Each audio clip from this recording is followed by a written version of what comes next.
All right, back here on Inside Wrestling Radio, and today on the telephone, it's a thrill for me. We have Chris Hamrick on the phone, and I've actually had the pleasure to work on a couple of shows from time to time with Chris, and phenomenal talent. Just has worked for about every major wrestling promotion in the United States. Was also part of that short-lived MTV series, Wrestle Society X. We'll talk about that a little bit later, and he's mostly known for his time in ECW, and I really want to talk a lot to Chris about that. But right now, welcome to the program, Chris Hamrick. Chris, how you doing, brother? Hey, man, good. How you doing? I'm doing great, man. And listen, I greatly appreciate you coming on the show with me today. I've been trying to get you for a while, man, but our schedules haven't jived up just right. But it's great that you finally were able to get on with me, and I greatly appreciate it. How you been doing, man? What you been up to? Doing good. Just trying to stay busy with this wrestling thing. Chris, for the people who may not be as familiar with your career, tell us what got you started in the business and when you broke in and how you broke in and all that good stuff. Started going to Spartanburg Memorial Auditorium with my family when I was 7 years old. Saw Ric Flair, was never the same again. We used to go every Saturday night to Spartanburg. We used to go every Monday night to Greenville. We went so much that at 9 years old, I was Ric Flair's bag boy at Spartanburg. My dad bought me a ring for my 9th birthday, and I was in it from sun up to sundown, and pretty much, I had my first match when I was 16, and it went from there. I read in your bio that you mentioned your dad buying you a ring on your 9th birthday. You're talking about a full-size wrestling ring. Full-size 16 by 16 ring. Sure did. That's phenomenal. Most parents aren't that backing of a wrestling career. What was the idea behind your dad being so supportive? He knew that, it's what I wanted to do, even at that young age. I watched it all the time. We went every time that they came to town, and, it was just him showing support for me. That's fantastic. Like I said, not a lot of parents. I know my parents weren't very supportive at all when back when I was doing my traveling days.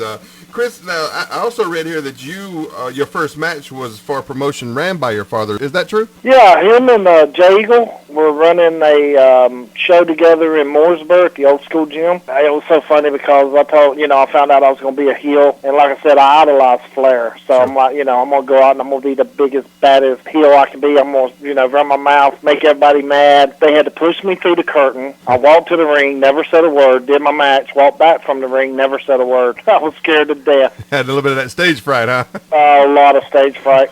Well, that went away in your later career, obviously. How did you get past that? Just the more you do it, the more you get comfortable with what you're doing. And then when you get confidence in what you're doing, it comes natural to you, actually. Chris, you knocked around on the indies there for a little while, and then I guess up in 92 you went up to the World Wrestling Federation. How was that for you, man? That had to be just a thrill, right? Well, it was funny because, down here south, we watched Crockett. Right. And WCW. Sure.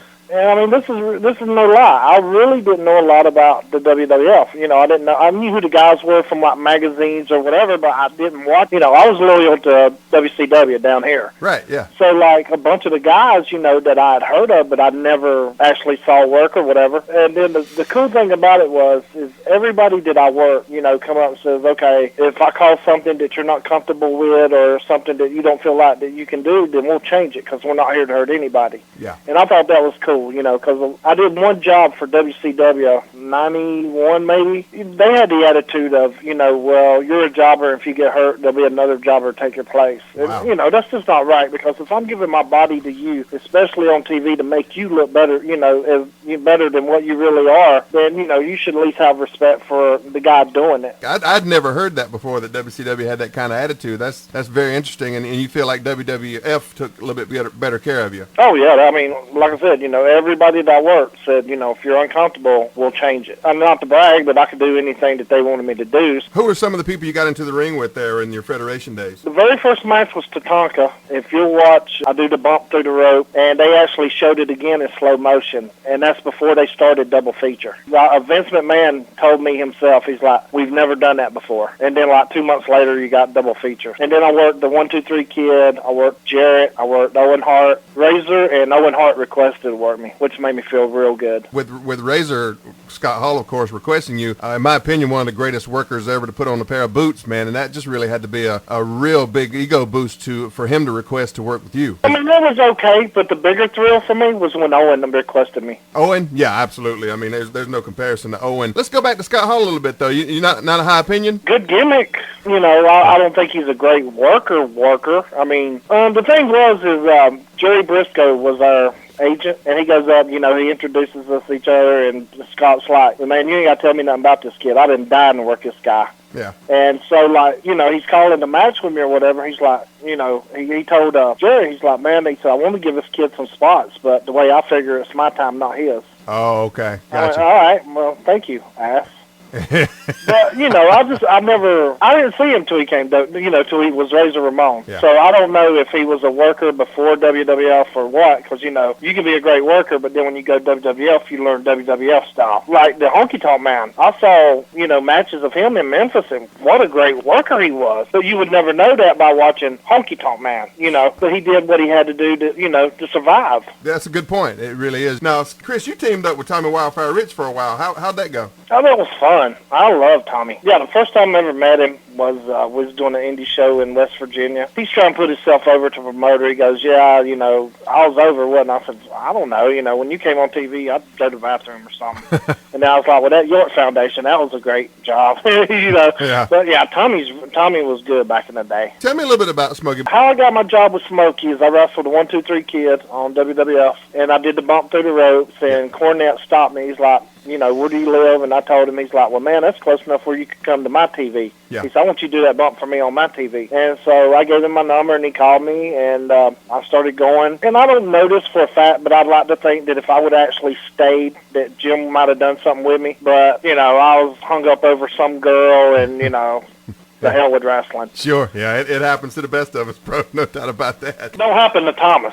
No, it don't happen to Thomas. You're right. Thomas Simpson sitting right here behind me. Yeah, it doesn't happen to Thomas. You're exactly right about that. Maybe he's the smart one. You know what? It could be something to that, Chris. Chris, tell me about when you went up and did the Crimson Dragon gimmick up in TNA. Went and did my tryout, and God, who was it came up to me? Oh, Bill Barron. Yay. He came up to me. Yeah. He's like, Jarrett's dad, what's his name? Jerry Jarrett, right? Jerry Jarrett. Yeah, he came up. He's like, Jerry Jarrett loved it, blah, blah, blah. He said he's been looking for a guy to do a luchador gimmick. Yeah. And he said, with your flips and all, you would be perfect. He said, do you have any objection to wearing a mask? I went, am I getting paid? He goes, yeah, no, I've got no objection. Right. And so the thing that really made me mad was he called me Monday. He said, all right, we have you booked. I can't remember if it was Tuesday or Wednesday, whenever they was doing the pay-per-views. He goes, don't worry about it. We've got the outfit made. So he gave me my flight info and all that. So I get there, and they have the red pleather outfit, the same one like I wore in ECW. It just didn't have my name on it, right, and a white mask. Wow. And, I'm like, really? Yeah. This is it? Yeah, this is what you put time and money into? Ray Charles could see this as me. Right, yeah. So I went out and I done the match, which was me and AJ and Jorge Estrada, 3-way. Yeah. And so they told me, they said, all right, we're booking you next week against Sonny Siaki. So I'm thinking in my mind, and this is how clueless they were. I asked Mike Tenay, I said, okay, am I luchador, am I Japanese, or, what am I? Yeah. We don't know. We don't know. Great. Okay? Yeah. Great.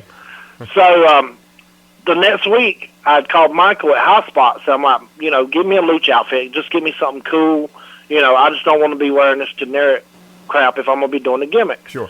So he had the outfit, and he had it made, and Ron Killings brought it to me that night. And, it was a good-looking outfit. And they used me that one time, and then they never called me back. A couple months later, I sent Jeremy Borash, an email, and I'm like, did I have heat? Did somebody, kibosh me? Did you not like my work? Or, right, what's the deal? And he's like, well, I don't know. Maybe, it's out of sight, out of mind. My suggestion would be come back and get another, whatever, explosion match or whatever, which meant that he wanted me to come back, other than drive all the way up to Nashville to do another free match. Yeah.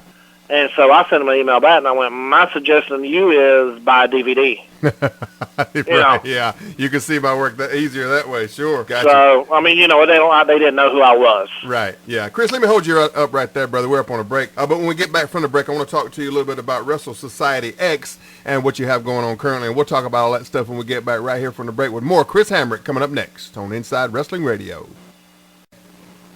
All right, back here on Inside Wrestling Radio, and on the telephone with us today we have Chris Hamrick. And before the break, Chris, we were talking about your early career and some of your ECW stuff and TNA and all that, WWF. And right now I want to talk to you a little bit about Wrestle Society X, or Wrestling Society X, which was an MTV program for a short period of time in 2007. And from everything I heard going into that, Chris, you were supposed to be one of their main attractions there. What happened to Wrestle Society X? Did it just not have the backing, or the what was the problem with that? Well, first of all, they put it up against WWE, whatever WWE show they had on that they came on. Yeah. And second of all, I mean, you can only comprehend so much going on at one time. And, you know, you've got something exploding over here, you've got something exploding over here, you've got something exploding on the other side, something exploding in the back. Yeah. It's just too much to follow. I mean, they had good workers, but they try to do too much. Yeah, it seemed like they was throwing just about everything they could think of at the wall there to see what would stick. And I just remember a couple of those matches where the guys in the ring were so fast, I couldn't keep up with what they were doing, much less who they were. Well, I mean, what are you going to do to top it? You know, Yeah. If you do something spectacular, then you got to top it, and then you got to top it. Then finally, you know, you just got to come in and shoot somebody. Yeah, absolutely. And I've said that. You know, that could get a false finish. You couldn't pin him off a shoot because you got to pin him with a schoolboy, but you could shoot him to get a good falsy out of it. You took the big bump from New Jack that night. How was that? Hey, he knocked me out. Really? Yeah, when he hit me, it knocked me out. So I don't remember, but I walked away and I got paid, so it was all good. The thing with WSX was before ECW started, Dreamer called me and asked me, you know, would I be interested in doing the ECW? Well, yeah. And at the time, I was going to Canada and England, and I was going to be gone a month. And so Dreamer's like, well, when you get back, call me. I'll send you your deal through the mail. And when I come back, I called him. He goes, well, you're under contract with WSF, you know, MTV. I'm not even supposed to be talking to you about a contract. And I went, well, actually, I'm not, because undoubtedly I forgot to sign it a couple places, and they sent it back, and I just threw it up in the cabinet instead of sending it back. So I asked him, I'm like, Dreamer, you know, if I get out of my deal with WSX, can I come to ECW? He's like, yes. So I called Kevin Kleinrock, and he's like, yeah, we're going to let you, New Jack, and Just Incredible out of your contract. So I called Dreamer, and I'm like, you know, okay, I'm out of my contract. And he goes, well, they're not interested anymore. I went, yeah, why would there be when they could have Mark Henry? What? Since you brought that up, what is the deal with keeping people like that? And from what I understand, Henry's got a lifetime contract and stay with the company as long as he wants to. From what I understand is before they even saw him work, they signed him to a 10-year contract at $1 million a year. Jeez. Yeah, and tell me he's robbing people worse than Luger ever did. Oh, without a doubt. That's phenomenal. Well, that's what kills me. You know, you got guys that can work, that would die to be in that spot, and then you got guys up there that are getting rich off of it and could give us less about being there. And I think that also probably has led to some of the decline that everybody talks about now. What's your opinion on that? Why do you think the business is in such a decline? And to that end, what also do you think of World Wrestling Entertainment no longer being World Wrestling Entertainment? Now they're just WWE. They're trying to take wrestling out of the game. Hell, they should. It should be a talk show. I mean, really, you know, the only time you get to see wrestling is when you order a pay-per-view, and then still they don't go out like what they used to. You know, I mean, used to, when you ordered a pay-per-view or you watched the pay-per-view, you knew that you were going to get something special. You know, now it's what Raw used to be. Yeah. And now Raw's a talk show. Did you watch this year's WrestleMania? Yes, actually I did, sorry to say. I've had people tell me that was probably one of the worst ones that they've seen. What was your opinion? Oh, I thought it was terrible. Yeah. I thought there were maybe, 3 good matches? Yeah, top. And you know, and for them, and I know they got to put their world title as the main event or whatever, because that's the main thing or whatever, but nobody's going to follow the Undertaker's matches at WrestleMania. Yeah. Nobody. Yeah, even And her. to me, Shawn Michaels and Undertaker at WrestleMania, 25, the first one they had, was probably the best match I've ever seen in my life. Those guys I was absolutely ratcheted up for that big show. And this year just seemed like, except for those couple of matches that you mentioned, everybody was kind of just lackluster. And you would think for the biggest show of the year, everybody would have their A game on like they used to, like you said. Well, I mean, you would think, you know, thinking naturally, that they would think, okay, this is our biggest show, you know, this is our Super Bowl of wrestling. Let's go out and, you know, at least try to steal the show. But now it's just like, you know, they've done it so long, it's like, okay, it's just another payday, another good payday, Sure. But it's a payday. See, that's the difference between WWF or WWE and ECW. In ECW, we wasn't getting paid, and we still went out and did it because we did it with heart. You know, WWE does it because of paycheck. They may still have a love for wrestling, but not like what. If you told them they wouldn't get paid, I guarantee you their ass ain't going to go out of that dressing room. Yeah. You know, and we did. We went out night after night and after night,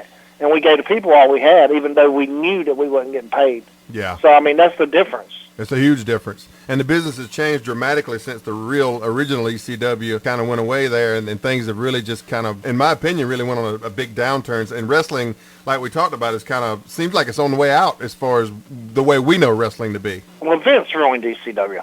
Yeah. And the reason he did is because, like, when somebody would do something cool in WWE, the fans would chant ECW. And Vince couldn't stand it because he didn't own it. Right. And then when he bought it, he watered it down so much that, I mean, who would chant ECW now? You know what I'm saying? Yeah. So, I mean, he pretty much got what he wanted. Same thing with WCW.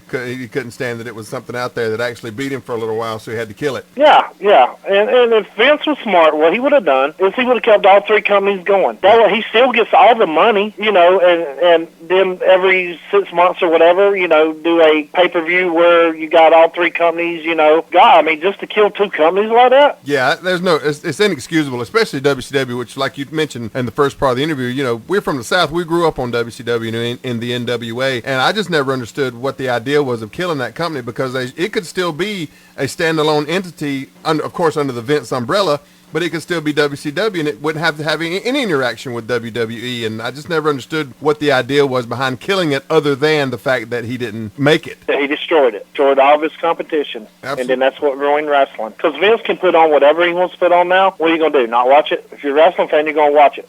Yeah, well, because he's Vince pretty much is wrestling now, because TNA, I don't think, and I've talked to some other guys about it, I don't know that TNA can ever be, especially with the way they're currently run, a viable option. What do you think? No, here's TNA's problem. If TNA would push the TNA guys that helped get them there, yeah, the AJs, the Joes, the Daniels, the S Division, and, you know, leave Hogan and Sting and whoever they want to bring out, you know, that's when it was good. But I mean, they're trying to bring back the same shit that killed WCW. Yeah, absolutely. They really are. If it didn't work in WCW, pretty sure it's not going to work at TNA. Yeah, it is kind of shocking that they're actually letting Bischoff and Hogan and those cats that were there at the death of WCW be there and do the exact same gimmicks to TNA. No, I mean, if it killed one company, I don't think it's going to build another. It just doesn't make sense. It just does not make any sense. Chris, stupid. Chris, we're really short on time here, bro. Before we get out of here, I do want to touch on something real quickly that happened last year, and we're not going to spend a whole lot of time on it because, like I said, we're out of time. But I do want to just make sure that all the fans know that everything is good with you, because last year there was some concerns about a message you had put up on Facebook that you had took 25 sleeping pills and you know, basically good night and goodbye. And I know, because I was watching Facebook that night, that your page just blew up, bro, and a lot of people were concerned and worried about you. Can you take us a little bit through that and just tell us a little bit about what was going on? I know you don't want to get into the whole story, but just a little bit about what got you to that. I was having girl problems, and I don't know who put up that I was involved with a married woman, and I did it because she wouldn't leave her husband, which is a lie, because she did leave her husband, and we were actually living together, and it was just, I don't know, a weak moment. Yeah. It was really a cry out for help. Gotcha. You know, basically for her. Not, you know, I really shouldn't have done the Facebook thing or whatever. Yeah. You know, I didn't really mean to hurt myself. I mean, if I was going to hurt myself and try to put myself into a coma, hell, I put in the Best of Steve Corino DVD. But, you know, it was a weak moment, and like I said, it was cry out for help, but it was more directed to her instead of, you know, to the whole wrestling community. Yeah, gotcha. Well, thank God, you know, you're better and you're come through it, you know, on this side of the fence, you know what I'm saying? You know, I'm going to be around for a while, so you'll see me doing the stupid, silly, crazy-ass things that I do in the ring. You know, if that ain't killed me, the sleeping pills ain't going to faze me. That's right. Can't even get close, exactly. Chris, before we get out of here, bro, real quick, you got anything coming up you want to plug? Any big shows coming up? Any website? Yeah, I'm actually going to be in Chesney tomorrow night for SWA at the fire department. Ricky Morton's going to be on the show. You know, it should be a good show. I think SWA's come a long way, and, you know, I think they're a good company to come and watch and support. I think all indie wrestling is, you know, pretty good to support. Yeah, absolutely. Some of them that, you know, should be sitting in the seats at ringside instead of in the ring, but yeah. Hey, you know, who am I to say that who allows to get the wrestle and who don't? Yeah, I got you. And SWA is run by Wicked, and where's he based out of? Forest City. Forest City, gotcha. And he runs regularly every week, or is he doing? He's got shows. He runs Forest City once a month. He's starting to run Chesney once a month. He's talked to Gaffney. There's actually a club called Bailey's on 221 towards Spartanburg. They're actually wanting to talk to him about doing shows. So, you know, he's expanding a little bit. Good. Outstanding. Any growth for indie wrestling is a growth for all of us, that's for sure. Chris Hamrick, man, thanks so much for coming on the program today. I greatly appreciate it. What's your website information? You got anything you want to put out there for website stuff? I ain't got a website. They still do that? Really?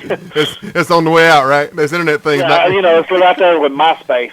Yeah, this internet thing just didn't pick up like they thought it would. Chris Hamrick, thanks so much, brother. Continued success to you. And anything we can do for you here at the program, don't hesitate. My car's dirty. Well, we'll get Thomas on that. How about that? Well, we'll talk. All right, thanks for having me, man. Thanks so much. All right, that's going to do it for the interview portion of the program. We'll be right back here to close the show. Coming up next on Inside Wrestling Radio.